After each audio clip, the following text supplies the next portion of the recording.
Hozir yuzni tozalash, ya'ni chiska, professional chiska muolajasiga mana shu oxirgi kunlarda mijozlar ko'payib ketdi, mijozlar soni ko'payib ketdi. Ko'pchilikda qora nuqtalar, komedonlar deyiladi bular, yopiq komedonlar bo'ladi, ochiq komedonlar bo'ladi. Terimizni teshikchalariga kirlar, changlar, yog'lar kirib olganda, ular terimizni nafas olishiga yo'l qo'ymayapti. Mana shunday muammolar o'zi ko'payib ketgan hozir. Buning uchun nima qilish kerak? Buni sabablari nima? Ozgina ma'lumot berib o'tib ketaman. Birinchi bo'lib sababi gigiyena qoidalariga rioya qilmasligimiz. Ya'ni yuzimizni bir kunda bir mahal bo'lsa ham yuvmasligimiz. Yuzimizni bir kunda bir mahal kechki paytda yuvishimiz kerak. Agar yuzingiz yog'li bo'lsa, ramashli yuz yuvish gelini taklif qilaman.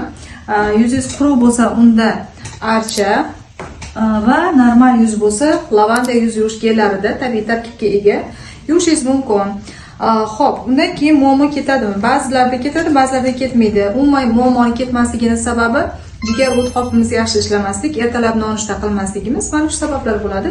Ertalab turganingizda nonushta qiling, chunki o't qopidagi achchiq suyuqlik chiqish kerak. Qachonki oshqozonda ovqat bo'lsa chiqadi. Shuning uchun ertalab albatta nonushta qilish kerak. Jigar o't qopingiz yaxshi ishlagandan keyin yuzingizga har narsa tosh urmaydi. Hozir yuzimizni chiroyli bo'lib turishi biz sog'lom bo'lganimizdan darak beradi. Endi bu komedonlar, yuz yog'lanishlari ba'zilar aytadi, nima qilib tursa deydi. Hech narsa qilmaydi. Prosta yuzingizda turaveradi. Har bitta kirgan, asosan yog'li yuzlarda ko'proq bo'ladi. Kirgan o'sha changlar, yog'lar teringizni teshikchasini katta qilib, poralaringizni kengaytirib yuboradi. Qancha ko'p tursa teringiz, shunchalik ko'p kengayib ketadi teri teshikchasi. Undan tashqari teringiz nafas ola olmaydi va qarishingiz tezlashib ketadi.